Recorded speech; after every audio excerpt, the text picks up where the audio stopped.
Yours truly, just say it with me. They call me Miss TALIAFERRO. How's everybody doing out there? So we knew this wasn't gonna go away easily.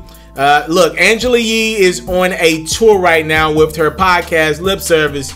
So she knew questions were gonna come about Gucci Mane, and we obviously understand over the last few weeks, Gucci Mane has made some remarks about Angela Yee, and he claims she put a ban on him, and he's not allowed to go to the Breakfast Club over their previous interview, in which Gucci claimed he had a relation with Yee back in the day, and Yee was on his jock trying to see what hotel he was at, trying to pull up and slide on Gucci Mane LaFleur. And Yee's been consistent saying homie's lying, and pretty much he was so drunk and high back then he don't know what the hell happened, and he's a consistent liar. Now we know Charlamagne did an interview with Gucci Mane. What was that, 2 weeks ago? And it went viral. It was a big deal. Pretty much Charlamagne flew to Gucci, knocked this interview out on 10/17 day. It was no Yee, it was no envy. This was a Charlamagne interview. This was his joint. And people are feeling some type of way about it. We've covered this story from the beginning, so I want to see it all the way through. Now, there have been rumors that Yee and Charlamagne specifically don't have the greatest relationship for years now. And I watch The Breakfast Club every day of my life.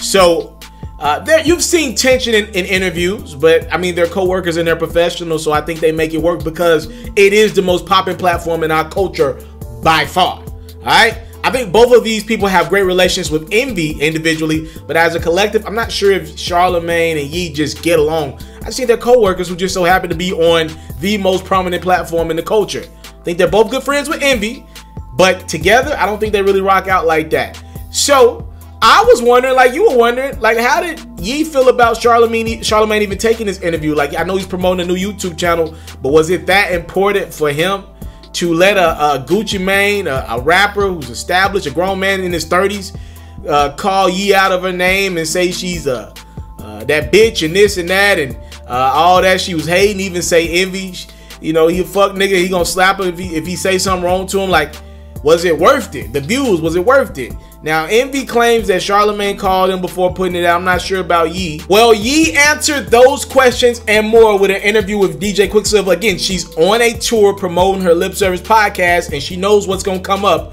She was asked about her relationship with Charlamagne and the fact that Charlamagne decided to do this interview when there's another grown man talking bad about her next to her coworker. Here's Angela Yee. From this whole interview, obviously Charlamagne sat down with him. A lot of people are saying that there's some like unsaid beef between you all because he did conduct the interview with Gucci. Is that true? Any truth to that? Would you do that?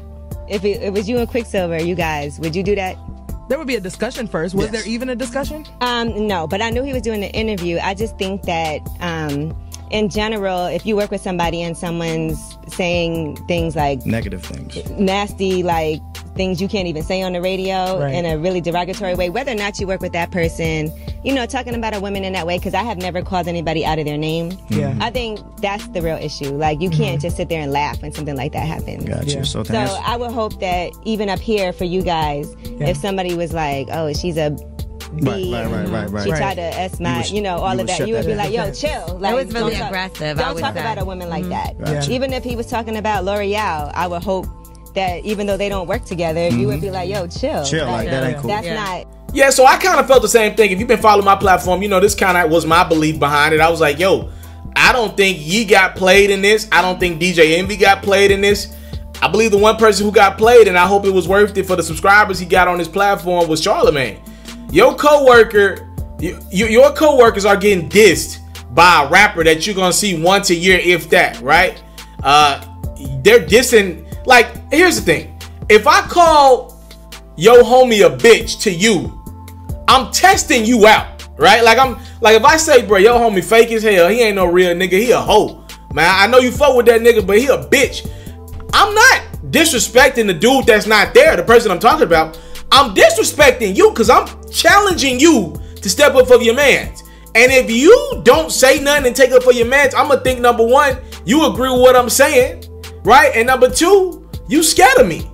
I think Gucci played Charlamagne in this. First off, I got Charlamagne to come down and give me an interview, right? I ended up doing the same amount of views, if not more, that I was going to do on The Breakfast Club. And I done had this nigga next to me, and I done diss both his co-workers. Charlamagne, legend. I believe he's the greatest interviewer of all time. And I stand by that. I don't care what nobody say. I believe that. But he looked foolish. Again, as somebody that I put on that pedestal, he looked nuts. Allowing that man to speak down on your coworkers, and then I think Charlamagne tried to cover it up by when Gucci brought up Envy, and Envy was like, why he ain't here right now? And then Charlamagne was like, I didn't know he was supposed to be here. That's not really standing up for your mans. That's sarcasm, man. That's not really standing up for your guy. He definitely didn't stand up for Yee at all. Now he did reportedly call and asked, you know, Envy, was it cool for him to put it out? And, you know, somebody talking about you pretty greasy. You want me to put this out? And Envy, I guess, cleared it. What else could Envy do? He know the nigga done flew to do that interview. What else would Envy be able to do at that point? What was he going to really say? Nah, bro, don't put it out. Just forget the cameraman, the money, and the budget you put into that interview. I mean, his hands were tied. He had no choice but to put the... Envy had no choice but to say, put the damn interview out. And you can see Yee's like, yeah, this is my co-worker. But it is what it is. We do a job together. And again, I think all these collectives are part of this popping platform. Understand that it's bigger than them at this point. They are the spokesmen of the culture, spokesmen and spokeswomen of the culture, and we need them. We can't lose the Breakfast Club right now. And they got brands that are popping off and going and being bigger and better. Hell, Yee's on a tour right now. Hell, Charlamagne was down there doing an interview for his own YouTube channel. The Breakfast Club allows all these things to flourish, right? I think they'll be good if they broke up, but they're great right now because of that radio show in the morning that comes on from 6 to 10. And I think it's one of those things where they're going to stay together, but there probably is a little animosity within the club. Don't believe we're going to see the end of the club anytime soon, but it's almost like I come to work in spite of. What y'all think? Y'all let me know in the comment box below. Angela Yee admits, like, yo, like, damn, I wouldn't have let someone talk about my coworker when I'm right in front of him. What y'all think about how Charlamagne conducted himself in the interview with Gucci? Y'all let me know in the comment box below. I thank you guys so much for the time, love, and support. I don't take it for granted. Salute. I'm out. I came from nothing, but I want everything God has for me. I interview celebrities. I talk sports. I still represent the culture. I got the kids, they tuned in. We locked in right now, Mr. Mr. TALIAFERRO. Shout out to Mr. TALIAFERRO. You're watching Mr. TALIAFERRO TV. Mr. TALIAFERRO TV.